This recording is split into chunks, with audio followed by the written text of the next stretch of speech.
Dieu a planté Israël Imana yateye Isirayeli dans l'histoire du monde. mu mateka y'isi. On peut couper l'arbre, Bashobora gutema igiti mais on ne peut jamais déraciner ce que Dieu a ariko planté. ntabwo bashobora kurandura icyo Imana yateye. Jésus a dit, Yesu yaravuze ngo tout arbre que mon Père n'a pas planté igiti cyose kitatewe na data sera déraciné un jour. kizarandurwa umunsi umwe, Mais l'arbre que mon Père a planté ariko igiti cyatewe n'Uwiteka va résister à l'épreuve du temps. kizagumaho hamwe n'ibigeragezo by'ibihe. Alléluia. Amen. Il faut connaître qui tu es en Jésus. Ukwiriye kumenya uwo uriwe muri Yesu. Qu'est-ce que Jésus a fait de toi? Niki Yesu yaguhinduye? Qu'est-ce que ça veut dire la conversion à Christ? Niki bisobanuye kwizera Yesu? Nous sommes portés par les racines saintes. Dutwawe n'imizi yera. Nous sommes nourris par la sève divine. Tugaburirwa n'ibyo mu Mana. Si Israël n'a pas été détruit, niba Isirayeli itigeze itsembwa, je ne serai jamais détruit. nanjye sinzigera nkurwaho. Si Israël existe aujourd'hui Niba Isirayeli ikiriho n'uyu munsi et que ses ennemis millénaires ont disparu, kandi abanzi bayo b'ibinyabihumbi bakaba barakuweho, moi aussi, malgré l'épreuve du temps, nanjye hamwe n'ibigeragezo by'amateka by'ibihe, je suis indestructible. nanjye sinshobora gukurwaho.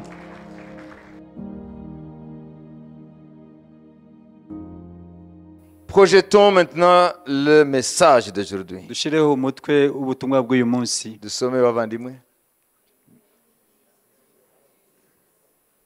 Menya igishitsi kiguhetse. Connais la racine qui te porte. Hano twavuze racine kubera ko iryo jambo riri muri Bibiliya tuzakwisoma. Igishitsi kiguhetse.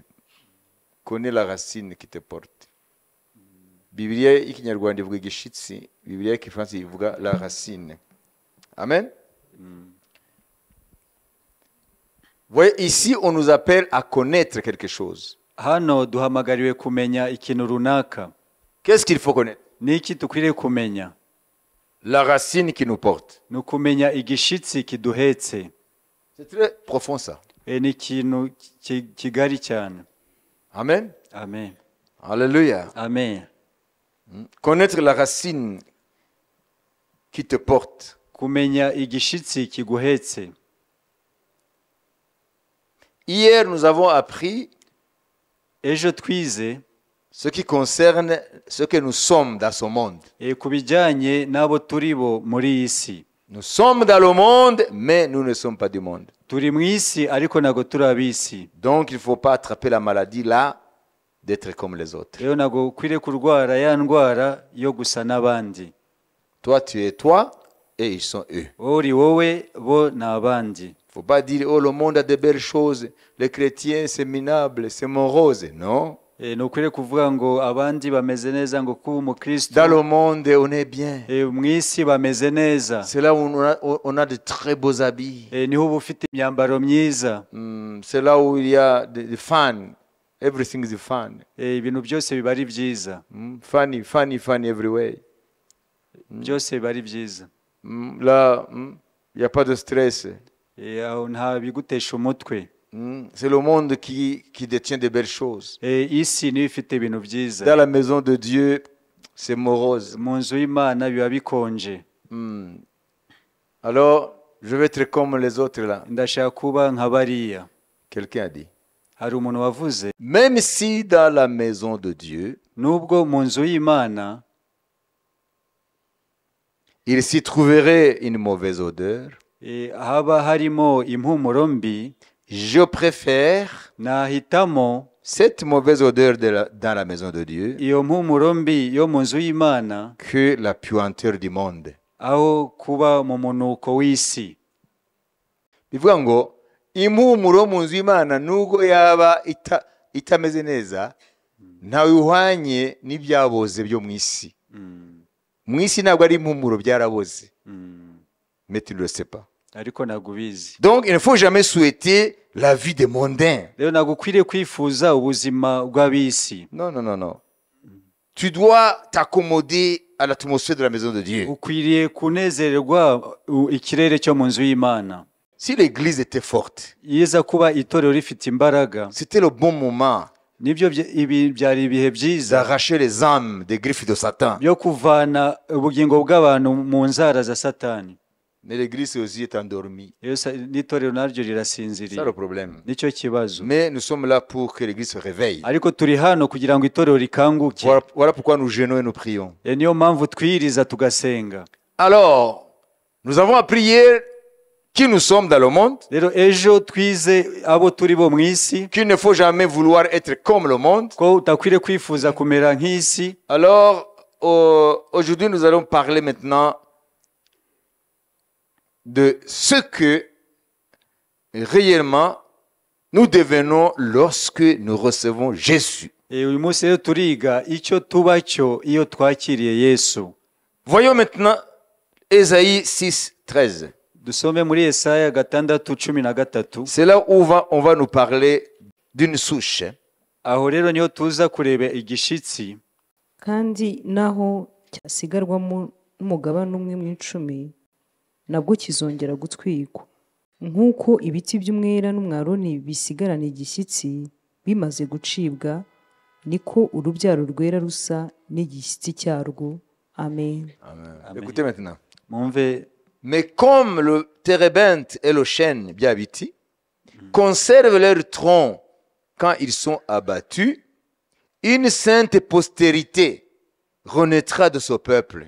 Ésaïe 6 Yesaya 6 nous parle de la vocation du prophète. haratubwira ku bijyanye n'umuhamagaro w'umuhanuzi. Prophète Ésaïe. Umuhanuzi Yesaya.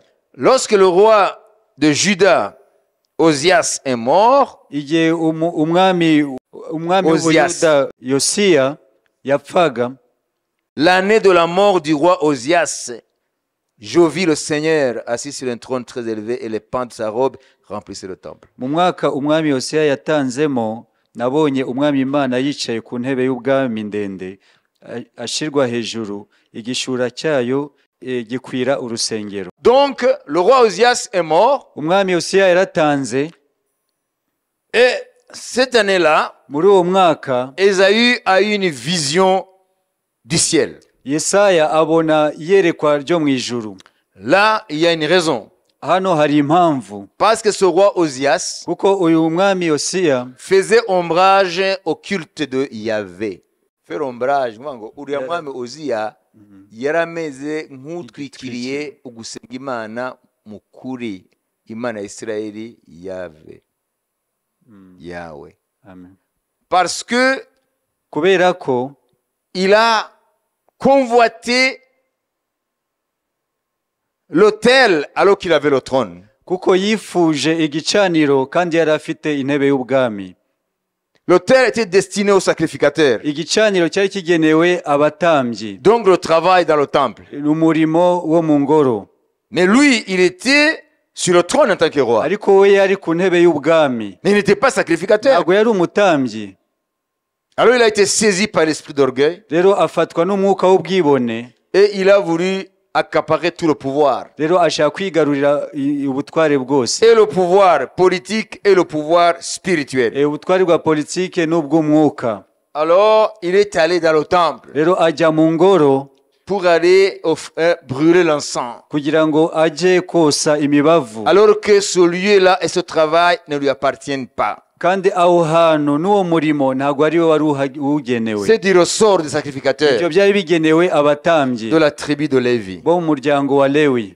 Quand il était en train de faire ça, rero igihe yakoraga ibyo, le sacrificateur a dit, umutambyi mukuru yaravuze ngo, et les sacrificateurs avec lui, n'abatambyi bari kumwe nawe, qu'est-ce que tu fais là? baramubwira ngo uri gukora icyaho. Mais il le respectait avant. Baramwubahaga mbere. Mais là alors, c'est terrible. Ariko aho ngaho yararengereye. Il dit, mais qu'est-ce que tu fais là? Bavuga ngo uri gukora icyaho. Cette entreprise ne va pas tourner bien pour toi. Ibyo uri gukora ntago biza kuguhira. Parce que tu as dépassé les bornes. Kuko warenze imbago. Ça, ce n'est pas ta fonction. Uwo ntago ari umurimo wawe. Tu n'es pas sacrificateur. Ntago uri umutambyi. Et à cet instant même, uwo mwanya Dieu l'a frappé de lèpre. Imana rero imuteze bibembe. Et le roi qui était respecté, uwo mwami wubahwaga, on l'a poussé dehors comme une bête. Bahise bamusunika nk'itungo. Va, genda. Parce qu'il avait la lèpre partout. Kuko yaramaze gusesa ibibembe. Hein? et il a été isolé jusqu'à sa mort, lépreux. ahita ashyirwa mu kato kugeza aho yapfiriye. Et le jour où il est mort, Igihe rero yapfaga, Isaïe a vu une vision. Yesaya yahise abona iyerekwa. Pourquoi? Kubera iki? Ikizira cyavuye mu nzira. Acclamons le Seigneur. Amen. Parce que celui-là qui était un frein à la sainteté de Dieu et le pays était évacué. Kuko uwo nguwo wabuzaga ukwera kw'Imana mu gihugu yaramaze gukurwaho. Alors, maintenant, Isaïe entre sa vocation. Rero Yesaya ahita yinjira mu muhamagaro we. Ça veut dire qu'il était un frein pour les vocations. Ni ukuvuga ngo yari yarahagaritse imihamagaro. L'œuvre de Dieu était comme arrêtée à cause de lui. Umurimo w'Imana wari uhagaze kubera we. C'était une autorité à la tête du pays. Yari umuyobozi no mu rwego rw'igihugu. Ça veut dire qu'il devait incarner la gloire de Dieu et incarner le règne de l'Éternel. Yari akwiriye kuba ahagarariye ubwami bw'Imana. Mais là, alors, quand il est mort, Isaïe a vu la vision. Rero igihe yapfaga yatangaga Yesaya abona iyerekwa. Peut-être toi aussi, Nawe bishobora. tu as des Osias dans ta vie. Nawe ufite ba Uziya mu buzima bwawe.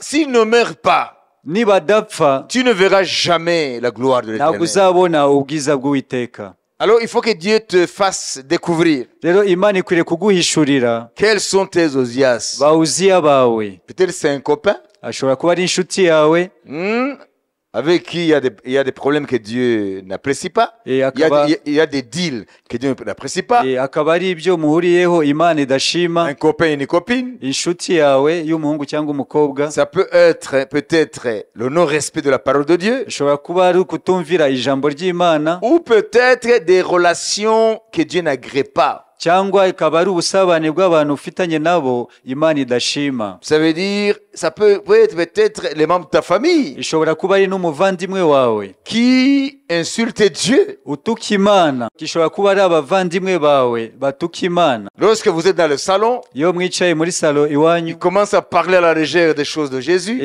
bagatangira gukoba ibya Yesu, Et toi, tu rigoles. nawe ugaseka, Tu parles à la légère. nawe ukavuga ubyorosha, Comme Élie, nka Eli qui a pris à la légère les péchés de ses fils. Nigeze agira igitsure ku bana be b'abatambyi bagomeraga Imana. Niwe ntiyagomeye Imana, ariko yarahanywe. Kuko atigeze ahagarara mu cyubahiro cy'Imana. Azira ibyo abana be bakoze. Nawe birashoboka ko bawuziye bawe, n'abavandimwe bawe, umugabo wawe, umugore wawe, umuvandimwe wawe, mwicarana mu nzu imwe, mubana bagatangira gukoba ibyo urimo, hanyuma nawe ugaseka muri bwa buryo bwacu bwiza bw'ikinyabupfura twatojwe. Qu'est-ce que Dieu a dit à Élie? niki Imana yabwiye Eli? J'honorerai celui qui m'honorera. Nzaha icyubahiro umesha icyubahiro, Mais celui qui va me déshonorer sera déshonoré. ariko unsuzuguza nawe azasuzugurwa. Voilà. Voilà. Parce que tu as oublié que tu es sentinelle. Kuko wibagiwe ko uri umurinzi. Sentinelle des gens avec qui tu vis. Umurinzi wabo mubana. Tu as la trompette de Dieu. Ufite impanda. Ça veut dire le témoignage de Dieu. Nuvuga ngo ni ubuhamya bw'Imana. Que le pécheur est en danger. Ko umunyabyaha ari mu kaga. Comme la parole de Dieu le dit. Nk'uko ijambo ry'Imana ritubwira. Celui qui croit en Jésus-Christ en tant que le Fils de Dieu. Uwizera Yesu nk'umwana w'Imana. Il a la vie éternelle. Afite ubugingo buhoraho. Mais celui qui ne croit pas ariko utizera ne verra jamais la vie. ntago azabona ubugingo. Mais la colère de Dieu demeure sur lui. Ahubwo umujinya w'Imana uguma kuri we. C'est le témoignage de Jean-Baptiste à l'endroit de Jésus-Christ. Ni ubuhamya bwa Yohana Umubatiza ahamiriza Yesu. Et toi, tu vis avec ces gens. Wowe kabana n'abo bantu. Ils vivent avec l'épée de Damoclès sur leur tête. Bakabana n'inkota au-dessus de leur tête. Ku mitwe yabo. Il suffit qu'ils meurent, c'est fini, perdu pour toute l'éternité. Bapfuye ako kanya biba birangiye ni urupfu rw'iteka. Et tu le sais très bien. Kandi ukaba ubizi neza que leur éternité est en danger. Ko ibijyanye n'iteka ryose ku buzima bwabo bari mu kaga. Mais lorsque vous êtes là en train de boire votre thé ou en train de manger votre kawunga, elle a dit ariko ibyo bya Yesu byanyu ariko sha mwaretse kuvuga gutyo. nuko mutaramurikirwa igihe kizagera. Ah bon? Ah, ce n'est pas ça. ntabwo ari ibyo. Tu es sentinelle. uri umurinzi. Dieu ne te dit pas de taper dessus. Imana ntabwo kubwira ngo bakubite. Mais Dieu te dit tu dois être sérieux, sérieuse. Imana avuga ngo ukwiriye kuba uhagaze neza. Tu dois dire mon frère, ma soeur, mon mari, je sais pas quoi. ukavuga muvandimwe, mugabo wanjye, mushiki wanjye.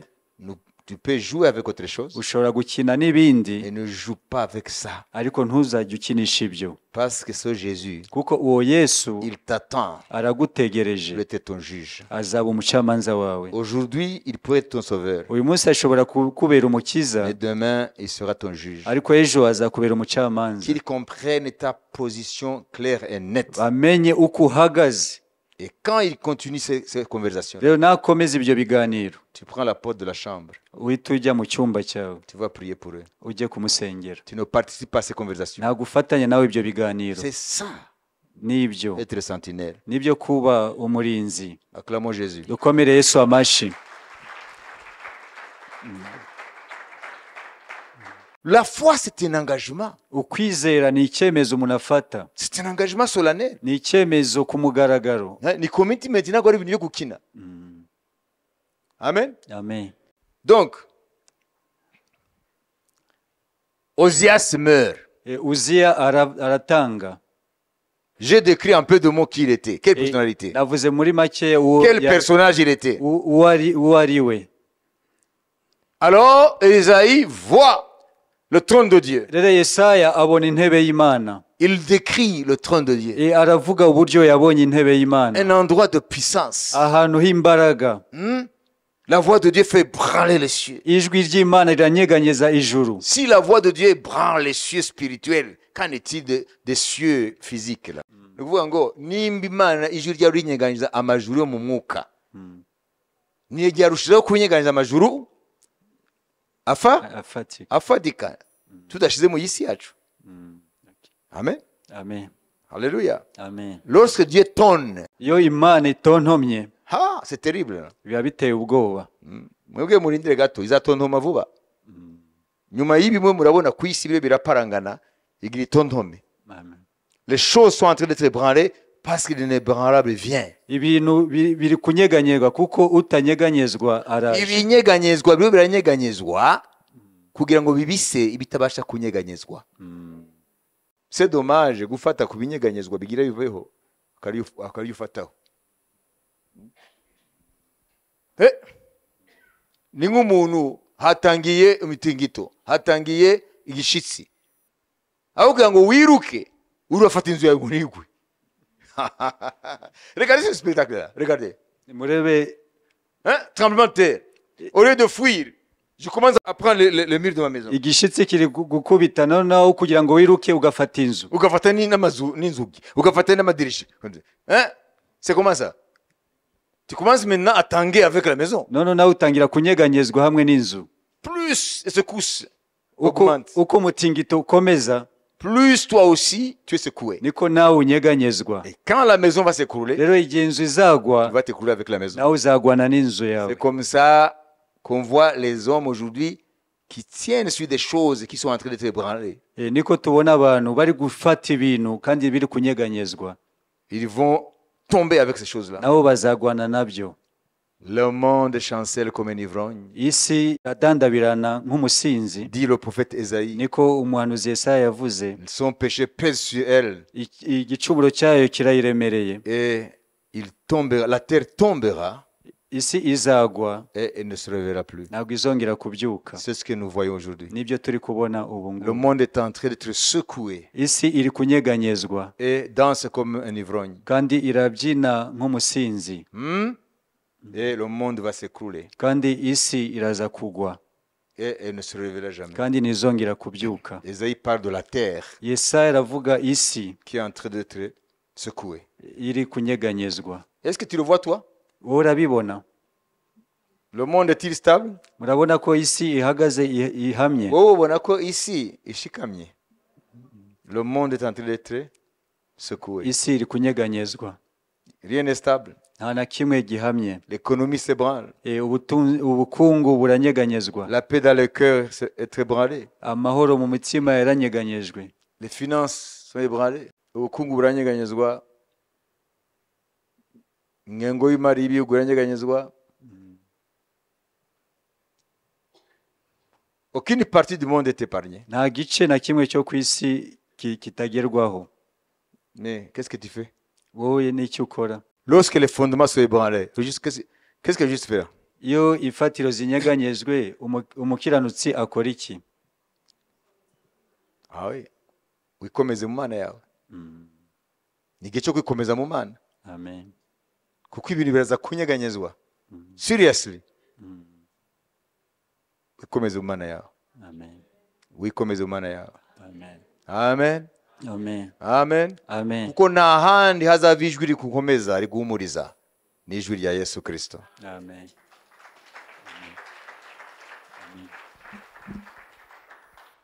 Ésaïe voit le trône de Dieu Yesaya abona intebe y'Imana, et il entend Dieu dire. yumva Imana ivuga. Dieu pose une question. Imana ibaza ikibazo. Qui marchera pour nous? Ninde uzatugendera? Qui marchera pour nous? Ninde wagenda mu mwanya wacu? Nous, ça veut dire qui? Twebwe no kuvuga nde? Imana ntiyavuze ngo ninde agenda mu ruhande rwanyu. Qui marchera pour nous? Oh, verset 8. Ku murongo wa 8. numva ijwi ry'umwami Imana riti ndatuma nde ninde watugendera. Amen. D'abord, il parle au singulier. Mbere na mbere abanje Qui enverrai-je? ngo ndatuma nde. Ça, c'est le Dieu unique qui parle. Nuvuga ngo ni Imana imwe ivuga. Qui marchera pour nous? Ninde uzatugendera? Ça, c'est la Trinité. Nuvuga ngo ni ubutatu. Alléluia. Amen. Alléluia. Amen. Qui enverrai-je? Ninde Qui enverrai-je? ndatuma nde? Ça veut dire Dieu dans son unicité. Ni Imana mu bumwe bwayo. Qui marchera pour nous? Ninde uzatugendera? C'est le Dieu dans la Ni Trinité. Imana mu butatu bwayo. Esaïe dit, Yesaya aravuga me ngo voici Seigneur, karame mwami envoie-moi. ntuma. Donc Dieu voulait quelqu'un pour qu'il envoie parler à Israël. Imana yari ikeneye umuntu ishaka gutuma kuri Isirayeli. Parce qu'Israël était devenu apostat. Kuko Isirayeli yari yataye ibyo kwizera. Israël était umugongo Imana. Donc Dieu voulait envoyer quelqu'un avec un message. Imana yashaka gutuma umuntu afite ubutumwa. Et Dieu purifie les lèvres d'Esaïe pour être envoyé. Imana yeza iminwa ya Yesaya iramutuma. Il prend le charbon de l'autel au ciel et purifie les lèvres d'Esaïe. Ifata ikara ryo mu ijuru yeza umunwa wa Yesaya. Ikara ryo gicaniro cyo mu ijuru. Et Dieu purifie les lèvres d'Esaïe. Imana yeza umunwa wa Yesaya. Parce qu'Esaïe avait dit, kuko Yesaya yari yavuze, malheur à moi, ndagowe, parce que mes yeux ont vu l'Éternel des armées. kuko amaso yanjye abonye Uwiteka Nyiringabo. Jésus a dit, personne ne peut voir Dieu vivre. Yesu yavuze ngo nawe ushobora kubona Imana abeho. Alors Esaïe a vu Dieu, Yesaya abonye Imana, mais en vision bien sûr. ariko ni mwiyerekwa. Il dit, malheur à moi, Ndagowe, mes yeux ont vu l'Éternel des armées. amaso yanjye abonye Uwiteka Nyiringabo. Et je suis un homme aux lèvres impures. Ndi umunyaminwa yanduye, Et j'habite au milieu d'un peuple impur. kandi ntuye hagati y'ubwoko Alors, bwanduye. puisqu'il avait la volonté d'être envoyé, Rero kuko yari afite ubushake bwo gutumwa, parce qu'il avait accepté l'appel d'être kuko yari envoyé, yemeye umuhamagaro wo gutumwa, alors c'était au Seigneur de le purifier, de le sanctifier. rero umwami niwo wagombaga kumweza no kumutunganya. Alors Dieu purifie toujours son instrument Rero igihe cyose Imana yeze igikoresho cyayo avant de l'utiliser. mbere yo kurikoresha. Alors Dieu purifie les lèvres d'Esaïe Imana yeza umunwa wa Yesaya parce que Dieu avait besoin d'une bouche. kuko Imana yari ikeneye umunwa. Alors Dieu a purifié la bouche d'Esaïe Imana yeza umunwa wa Yesaya, et il a mis son message dans sa bouche. ishira rero ubutumwa bwayo ku munwa. Il annonçait à Israël Abwira rero Isirayeli comment le pays sera désert uburyo igihugu kizahinduka ubutayu jusqu'à jusqu'à la fin des temps. kugeza ku iherezo. Et Dieu a comparé Israël Imana igereranya Isirayeli comme un gros arbre qui est coupé. nk'igiti kinini kizatemwa. Mais Dieu oblige à ce qu'on lui laisse la souche. Ariko Imana itegeka ko hagumaho igishitsi Pendant des années, des millénaires, hagacaho imyaka n'ibinyabihumbi. on ne verra plus l'arbre Ntabwo bazongera kubona igiti qui s'appelle Israël. kitwa Isirayeli, Mais la souche sera cachée, ariko igishitsi kizahishwa couverte par les herbes. gitwikiriwe n'ibyatsi. C'est ça l'histoire d'Israël. Niko amateka ya Isirayeli ameze. Pendant des millénaires, Ibinyabihumbi Israël a cessé d'exister en tant que nation Isirayeli yahagaritse kubaho nk'ishanga jusqu'à ce que les nations, kugezaho amahanga, les érudits dans les nations, abanyabwenge, abanyabwenge mu mahanga écrivent toute une tonne de livres, bandika ibitabo byinshi, scholars, abanyabwenge en disant Israël n'existera plus. bavuga ngo Isirayeli ntizongera kubaho. Tout ce qui reste dans la Bible a été accompli. Ibisigaye muri Bibiliya kusohozwa Il faut qu'on l'attribue à l'église. bikwiriye kwitirirwa itorero. C'est l'église de Jésus-Christ qui a remplacé Israël. Itorero rya Yesu Kristo niryo ryasimbuye Isirayeli. Israël a été rayé du plan de Dieu parce qu'il a crucifié le Messie. Isirayeli yakuwe mu mugambi w'Imana kuko yabambye Mesiya. C'est ce qu'on appelle la théologie libérale. Niyo teoloji yitwa liberale. Il y a la théologie évangélique et la théologie libérale. Hari teolojiya y'ivugabutumwa na teolojiya yitwa liberale. La théologie libérale, comme le nom l'indique, il y a des choses qui sont évacuées. Iyo teoloji rero ivuga ko hari bimwe byakuwemo. Il y a les miracles tels que le poisson qui a avalé Jonas, on l'acceptait pas. La théologie libérale soustrait les miracles de la Bible. Iyo teoloji ntago yemera ibitangaza bya Bibiliya. Cette théologie croyait que c'est impossible que Israël revienne sur la scène mondiale en tant que nation. Iyo teoloji iravuga ngo ntibishoboka ko Isirayeli yongera kuba ishanga hagati y'amahanga. Depuis l'an 70, Uhereye ku mwaka wa 70, avec la destruction de Jérusalem, mu gihe basenyaga Yerusalemu, sous la direction de Titus, le commandant de l'armée romaine qui est devenu empereur par après. ingabo za Roma ziyobowe na Titisi. Titus yayoboye ingabo za Roma zashenye Yerusalemu zirayisenya ntabwo ryasigaye rigetse ku rindi, hanyuma bica miliyoni 100 y'abayuda mu kinyejana cya mbere, hanyuma 97 y'abayuda batwarwa ari imbohe baranyanyagirana mu isi yose, nibo bavuyemo aba bayuda bariho baratahuka. Depuis l'an 70, Uhereye umwaka wa 70 après Jésus, nyuma ya Yesu jusqu'à 1948, kugeza mu 1948, précisément le 14 mai, tariki 14 z'ukwa gatano, David Ben Gurion, le père fondateur de la nation d'Israël moderne, David Ben Gurion ariwe washinze ishanga rya Isirayeli risha. et l'aéroport international d'Israël à Tel Aviv s'appelle l'aéroport Ben Gurion. Ikibuga cy'indege mpuzamahanga cya Tel Aviv kiramwitirirwa kitwa Ben Iyo Gurion. ufashe indege ugiye muri Israel ntabwo umanukira Yerusalemu, umanukira Tel Aviv. Niyo aéroport mpuzamahanga yitwa aéroport Ben Gurion. Alors, qui est Ben Gurion? Ben Gurion ni muntu ki? Il est le père fondateur de l'Israël moderne. Niwe washinze Isirayeli y'iki gihe. Mais il n'est pas le seul. Ariko ntabwo ari wenyine. Il est parmi les sionistes, on appelle les sionistes. Ni muri bamwe bazanye ibijyanye no gutahuka kw'abayuda. Alors, il a proclamé l'Israël moderne le 14 mai 1948. Ku tariki 14 z'ukwezi kwa gatano 48 niwe yamamaje ko Isirayeli ivutse. Depuis ce jour-là, Israël est là. Uhereye uwo munsi Isirayeli irahari En tant que nation. nk'ishanga. Alors, qu'est-ce qu'on va faire de toutes ces tonnes-là de livres qui avaient effacé Israël en tant que nation et il ne reviendra plus? Ce que vous lisez dans Ésaïe, dans Ézéchiel, sur Israël, il ne reviendra plus. Il faut que nous, l'Église de Jésus-Christ, il faut que nous puissions nous attribuer ces promesses. Parce que Israël ne reviendra plus.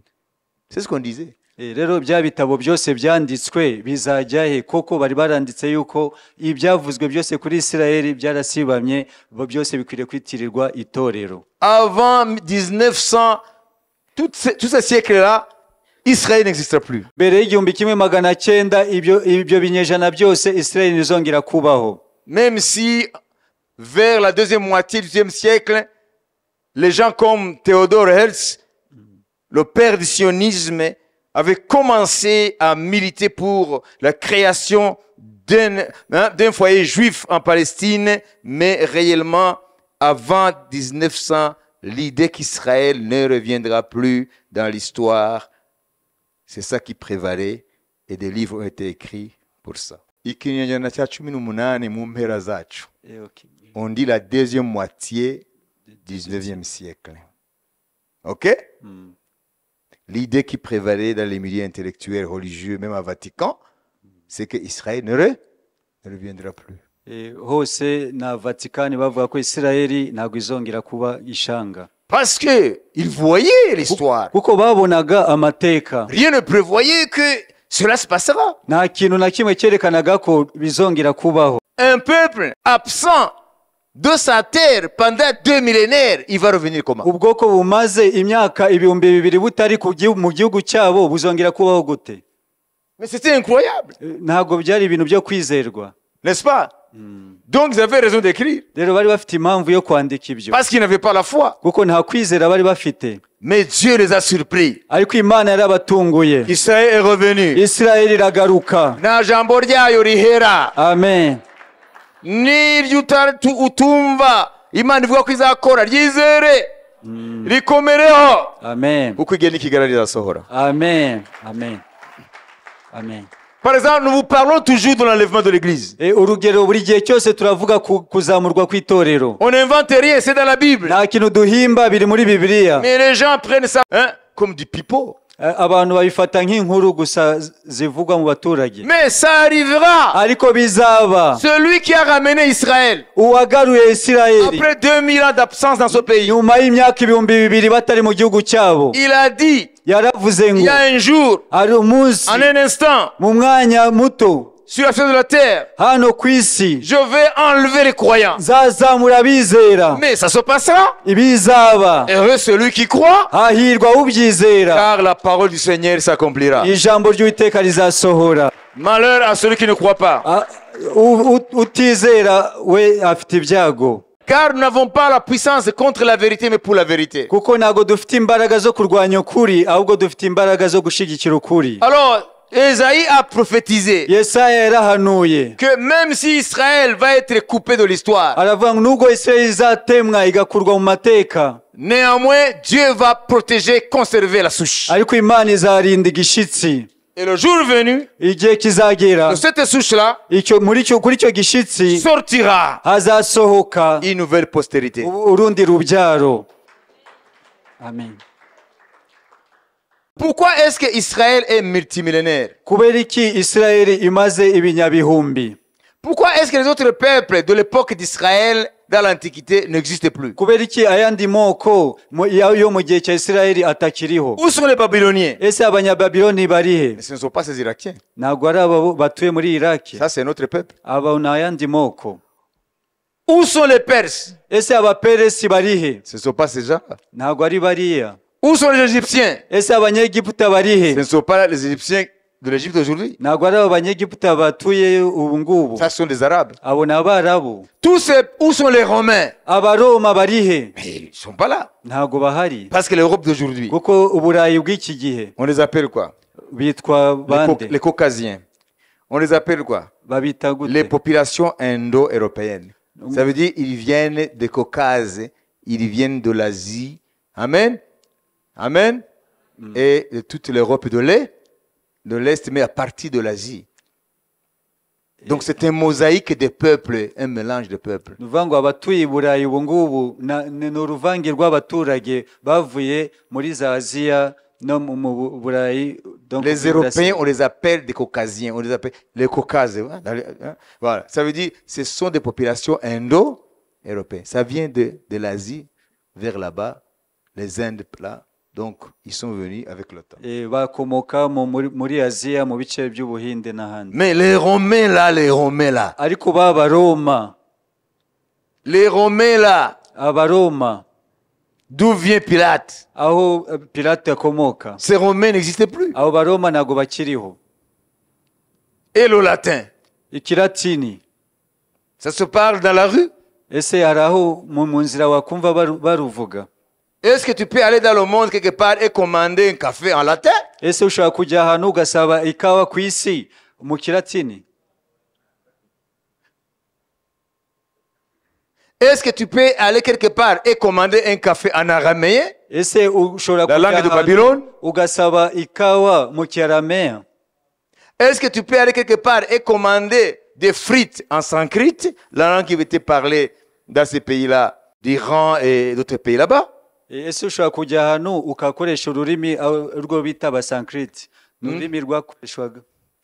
Toutes ces langues-là, Izo ndimi zose qui étaient les langues des grandes puissances de l'époque, zari indimi z'ibihugu by'ibihangange des by'icyo empires, gihe. aujourd'hui on les appelle des langues mortes. Ubu babyita ngo ni indimi zapfuye.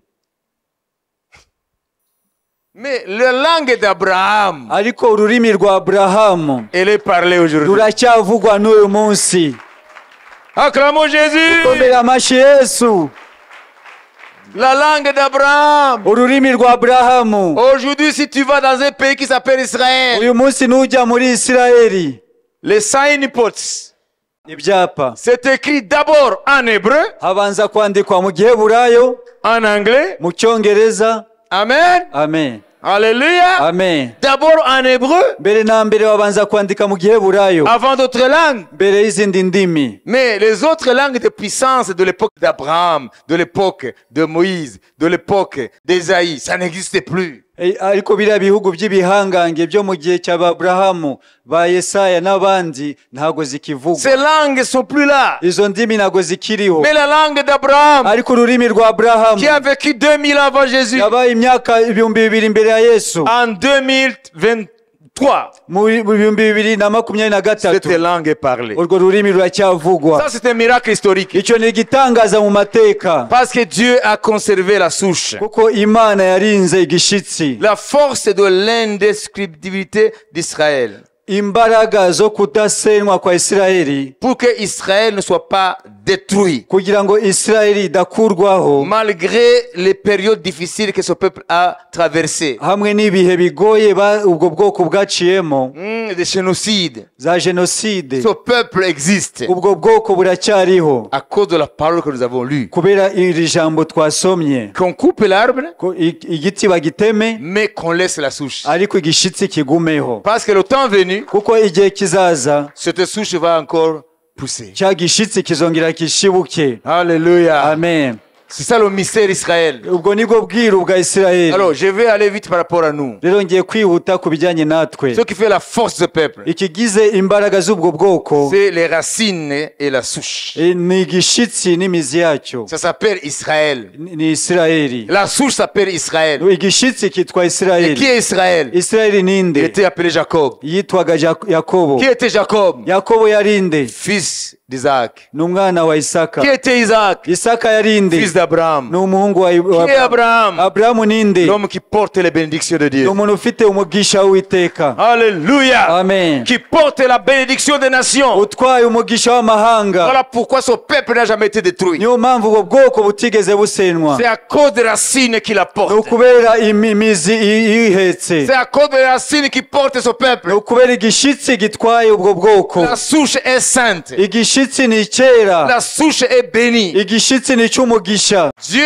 a planté Israël Imana yateye Isirayeli dans l'histoire du monde. mu mateka On y'isi. peut couper l'arbre, Bashobora gutema igiti, mais on ne peut jamais déraciner ce que Dieu a ariko planté. ntabwo bashobora kurandura icyo Imana yateye. Jésus a dit, Yesu yaravuze ngo tout arbre que mon père n'a pas planté igiti cyose kitatewe na data sera déraciné un jour. kizarandurwa umunsi umwe, Mais l'arbre que mon père a planté ariko igiti cyatewe n'Uwiteka va résister à l'épreuve du temps. kizagumaho hamwe n'ibigeragezo by'ibihe. Alléluia. Amen. Comprenez maintenant ce qui nous concerne. Mwumve rero ibitwerekeyeho. Oh, lisons Romains. Dusome mu Baroma. Maintenant, j'arrive à la bonne nouvelle. Rero ngeze ku nkuru nziza De nous. itwerekeyeho. La bonne nouvelle. Inkuru nziza Pour toi, mon frère. kuri wowe Pour muvandimwe, toi, ma mère. kuri wowe mubyeyi Pour wanjye, toi, ma soeur. kuri wowe mushiki wanjye. La bonne nouvelle. Inkuru nziza Qui peut te réjouir ukwiriye au kwinezererwa milieu de la crise actuelle, hamwe n'ibibazo by'iki au gihe, milieu des problèmes financiers, hagati hagati y'ibibazo au by'amafaranga, milieu des problèmes matériels, hagati y'ibibazo by'ibifatika, il y a une bonne hari nouvelle. inkuru nziza. Alléluia. Amen. Qui doit te réjouir ce soir? ikwiye kukunezeza uyu mugoroba. Il n'y a pas de bonne nouvelle plus que celle-ci. nta nkuru nziza iruta iyi ngiyi. Il n'y a pas de bonne nouvelle plus que celle-ci. nta nkuru nziza iruta iyi ngiyi. C'est que nuko sur cette même souche kuri icyo gishitsi nyine, et les racines qui portent la souche, kandi n'imizi itwaye icyo sur gishitsi, cette racine-là, kuri icyo gishitsi, de l'arbre planté par kuri Dieu icyo giti cyatewe qui n'Uwiteka s'appelle Israël, cyitwa Isirayeli, dont les racines descendent dans la personne d'Abraham. aho iyo mizi yinjira ikagera kuri Aburahamu. Abraham, c'est notre souche à nous aussi. Aburahamu niyo mizi natwe idutwaye. Abraham, c'est notre souche à nous aussi. Aburahamu nta nicyo gishitsi cyacu, Parce que les racines d'Abraham, kubera ko igishitsi cya Aburahamu, les racines d'Abraham, igishitsi cya Aburahamu, les racines d'Abraham igishitsi cya n'étaient pas Aburahamu, pures. Abraham, avant qu'il devienne Abraham, mbere yuko aba Aburahamu, les racines de l'homme qui s'appelle Abraham, imizi y'umugabo yitwaga Aburahamu c'était des racines qui étaient impures. cyari igishitsi cyanduye. Abraham aussi avait poussé sur des racines qui étaient impures. Aburahamu nawe yashibutse ku gishitsi cyanduye. Et Dieu a pris cet homme Imana rero ifata uwo mugabo et Dieu l'a déraciné. iramurandura. Hein? Et Dieu a pris son outil là tranchant. Imana rero ifata igikoresho cyayo gityaye. Et Dieu a enlevé toutes les racines. Imana rero ikuraho imizi yose, Des racines de la Chaldée, imizi y'Ubukaludaya, des racines dures en Chaldée. imizi yose y'Ubukaludaya. Parce qu'il est né dans la maison de l'idolâtrie, son père s'appelait Terah. Terah, c'est un nom d'une idole. Kuko yakomotse mu nzu aho basengaga ibigirwamana, ko se yitwaga Tera, kandi Tera ni izina ry'ikigirwamana, C'est un nom d'un Dieu avec un petit D. ni izina ry'ikigirwamana. Abraham était idolâtre comme les autres. Aburahamu yasengaga ibigirwamana kimwe n'abandi. Alors pour que Dieu puisse faire de cet homme porteur de bénédiction des nations, de toutes les générations, Rero kugira ngo Imana ihindure uwo mugabo abutwara imigisha yose y'amahanga, alors Dieu a coupé ses racines. Imana yahise ica icyo gishitsi, Et il a pris Abraham, ifata Aburahamu, lui a donné les racines de Yahvé. imuha igishitsi cya Yave. Alors sa vie a commencé à être nourrie par la sève du ciel. Rero ubuzima bwe butangira rero kugaburirwa n'imizi ishoye mu Mana nzima. Et son nom est devenu Abraham. Izina rye rero rihita riba Aburahamu. Et ceux qui descendent de lui, Rero n'abamukomokaho ils sont devenus indestructibles. baye ubwoko butasenywa Des années. imyaka n'imyaka. Ubwoko budatsembwa ngo buveho.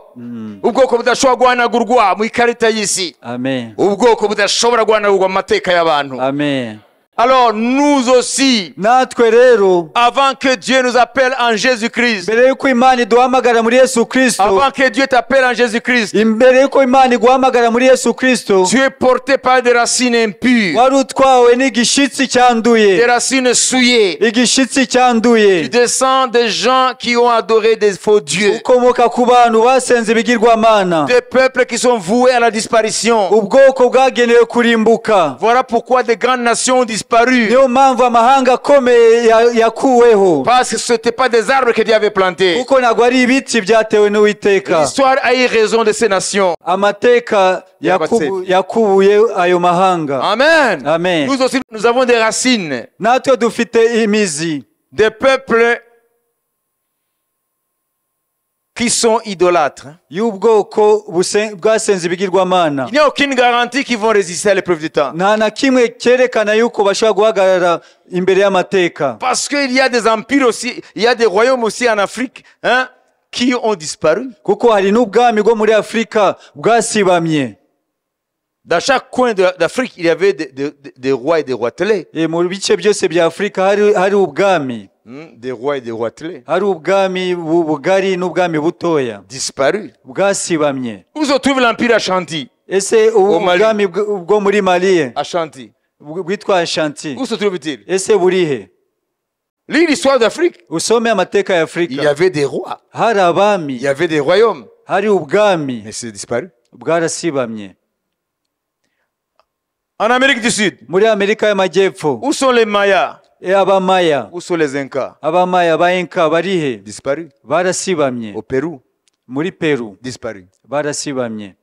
Alors, nous descendons de ces peuples comme cela. Natwe rero dukomoka ku bwoko bumeze nk'ubwo. Lorsque Jésus t'appelle, Rero Yesu yaguhamagaye, il fait comme il a fait avec Abraham. abikora nk'uko yabigize kuri Aburahamu. Alléluia. Amen. Alléluia. Amen. Il prend son épée à double tranchant afata inkota ye y'imbugi bubiri, et il commence à couper les racines atangira agakata imizi païennes y'ubupagani qui nous portent. idutwaye. Amen. Amen. Il vient là et il nous plante et il nous met maintenant.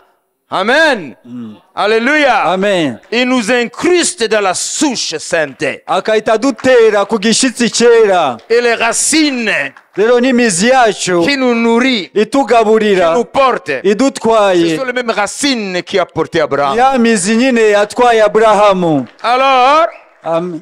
qu'est-ce qui se passe là? Rero niki kiba, Puisque nous sommes portés par les mêmes racines kuko dutwawe na ya mizi nyine qui portent Israël, itwaye Isirayeli, la même souche cya gishitsi nyine qui porte Israël, gitwaye Isirayeli, tel est Israël, nk'uko Isirayeli imeze indestructible. ntijya isenywa, L'Église est indestructible. itorero naryo ntacyarisenya.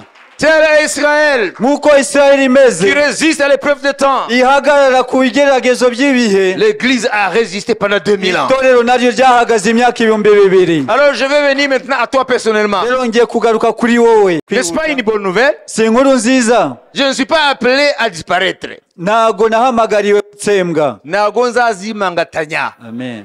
Parce que les racines qui me portent aujourd'hui, ce ne sont pas les racines de mes parents biologiques. Kuko imizi impetse ntago ari imizi y'ababyeyi nkomokaho. Les racines qui me portent aujourd'hui, Imizi ce impetse ne sont pas les racines de papa et maman, ntago ari imizi ya papa na mama, de grand-père, arrière-grand-père. Non! sogokuruza banjye. Depuis que Jésus est entré dans ma vie, Kuva igihe Yesu yinjiye mu buzima bwanjye, depuis que j'ai reçu Jésus, kuva igihe nakiriye Yesu, ces racines ont été coupées. iyo mizi yaraciwe. Les démons n'ont plus d'accès dans ma vie. Abadayimoni nta mwanya bagifite mu buzima bwanjye, Parce que je n'ai rien à voir avec les bazimu biwacu. kuko nawe nkihuriye n'abazimu b'iwacu, Parce que je ne suis plus sur les racines. kuko ntago nkiri ku gishitsi cyabo. Je suis porté par les racines qui ont porté Abraham. Ntwawe n'igishitsi cyatwaye Aburahamu, Je suis porté par les racines qui portent Israël. ntwawe n'igishitsi gitwaye Isirayeli. Romains 11, 15, 24. Abaroma 11. Je vais conclure en vous disant quelles sont les implications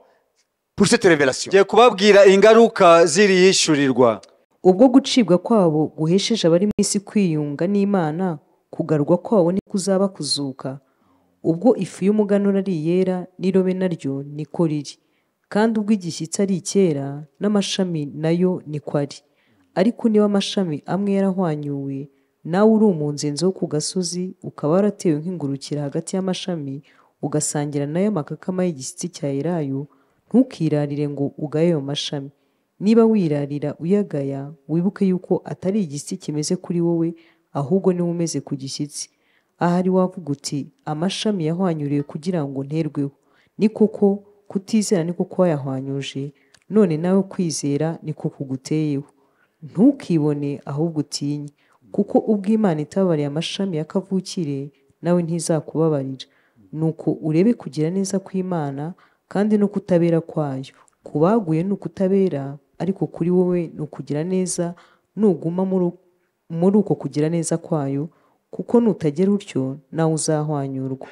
Écoutez maintenant ma conclusion. Mumve rero indunduro.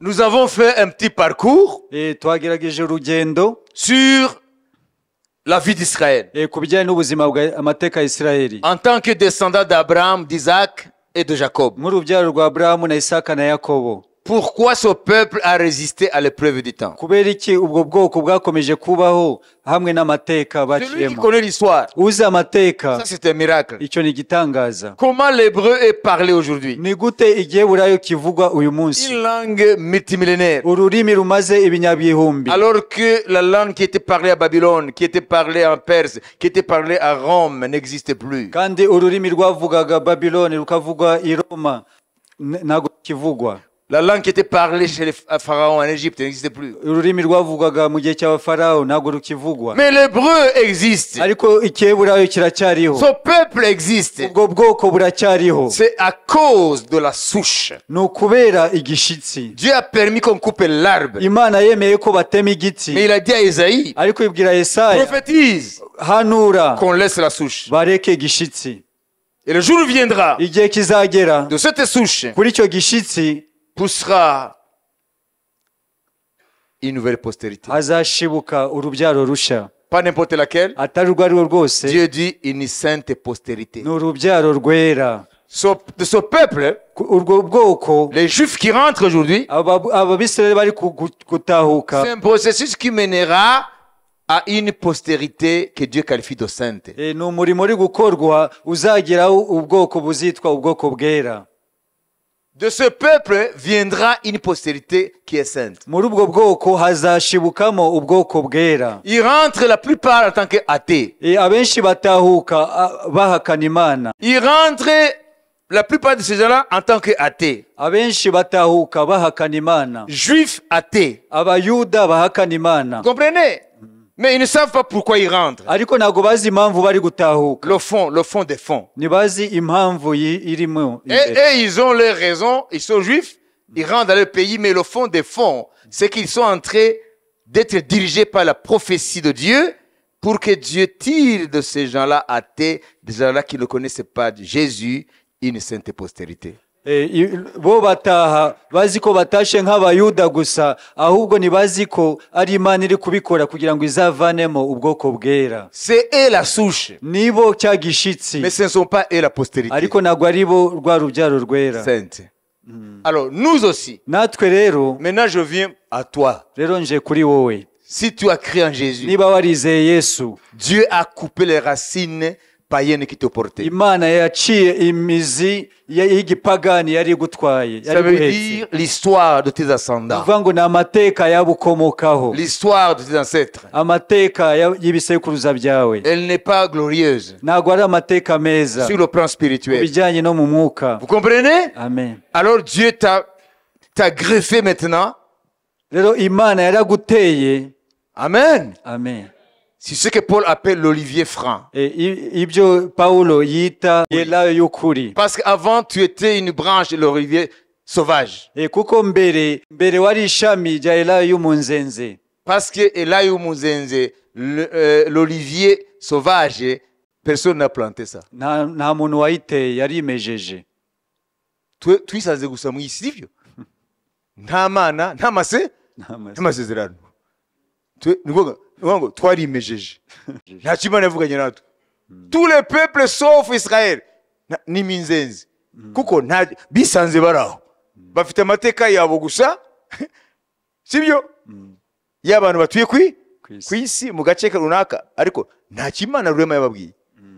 Mais Israël, ariko Isirayeli n'a pas poussé comme ça.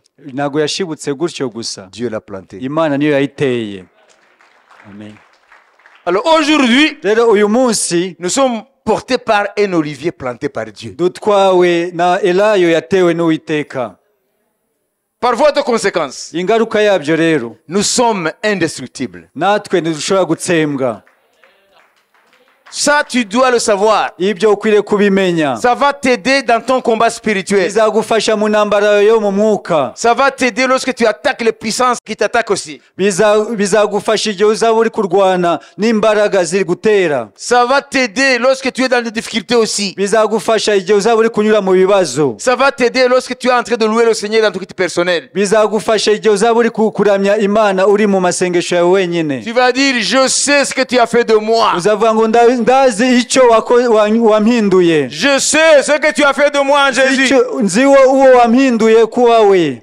Comme Israël nk'uko isirayeli a résisté à l'épreuve du temps. yahagaze mu bigeragezo by'amateka Hitler avec les nazis n'ont pas pu décimer Israël. itere n'abanazi ntabwo bashoboye gutsemba isirayeli Babylone n'a pas pu détruire Israël. babiloni ntabwo yashoboye gutsemba isirayeli Rome n'a pas pu détruire Israël. roma ntabwo yashoboye gutsemba isirayeli Égypte n'a pas pu détruire Israël. egiputa ntabwo yashoboye gutsemba isirayeli Non! oya Haman n'a pas pu détruire Israël. Hamani ntabwo yashoboye gutsemba Isirayeli. Personne n'a pu détruire Israël. nta n'umwe washoboye gutsemba Isirayeli. Et moi aussi, nanjye nuko je ne suis plus porté par les racines païennes ntabwo nkitwawe n'imizi y'abapagani d'un peuple voué à la disparition. z'ubwoko bwagenewe kurimbuka, Je suis porté par les saintes racines. ahubwo ntwawe n'imizi yera. Je suis porté par la racine d'Abraham. nawe n'imizi ya Aburahamu. Le Dieu d'Abraham, c'est mon Dieu. Imana ya Aburahamu niyo mana Le yanjye. Dieu qui a changé son nom et sa destinée, c'est mon Dieu. Imana yahinduye izina rye n'amateka ye niyo mana yanjye. Le Dieu qui a changé Abraham en Abraham, Imana yahinduye Aburahamu imuhindura Aburahamu, changé Jacob en Israël. ihindura Yakobo aba Isirayeli. C'est le même Dieu niyo mana qui nyine, est mon Dieu. niyo mana yanjye. J'étais une branche de l'olivier sauvage. nari ishami ry'umunzenze. Alors maintenant, Dieu m'a greffé, m'a hanté sur l'olivier que lui-même a planté. Imana yanteye kuri Elayo yo ubwayo yitereye. Sur Israël, niba Isirayeli Satan a pu le détruire Satani atashoboye à kwitsemba travers les nations païennes. binyuze mu mahanga y'abapagani, Il ne me détruira jamais. nanjye ntabwo azigera nsemba. Les sorciers abapfumu, abarozi qui sont serviteurs de Satan, aribo bakozi ba Satani ils ne peuvent rien contre moi nta kintu bashobora kungora, parce que je suis porté par la racine d'Abraham. kuko ntwawe n'imizi ya Aburahamu. Je ne suis pas porté par les racines impures. ntabwo ntwawe n'imizi yanduye. Il faut connaître qui tu es en Jésus. ukwiriye kumenya uwo uriwe muri Yesu. Qu'est-ce que Jésus a fait de toi? niki Yesu yaguhinduye? Qu'est-ce que ça veut dire la conversion à Christ? niki bisobanuye kwizera Yesu? Hein? Guhindukira umwami Yesu bihindura iki? Ce que je vous dis, beaucoup de gens ne le savent pas dans les églises. ibyo ndi kubabwira abantu benshi mu matorero ntabwo babizi, Ils ne connaissent pas leur identité. ntabwo bazi icyo bari cyo. Ils pensent comme les gens du monde. batekereza nk'ab'isi. Ils croient que l'évangile, ça fait de toi un religieux comme les autres. bibwira ko ubutumwa bwiza buguhindura nk'umunyedini kimwe n'andi madini yose. Mais nous sommes portés par les racines saintes. dutwawe n'imizi yera. Nous sommes nourris par la sève divine. tugaburirwa n'ibyo mu mana. Si Israël n'a pas été détruit, niba Isirayeli itigeze itsembwa, je ne serai jamais détruit. nanjye sinzigera nkurwaho.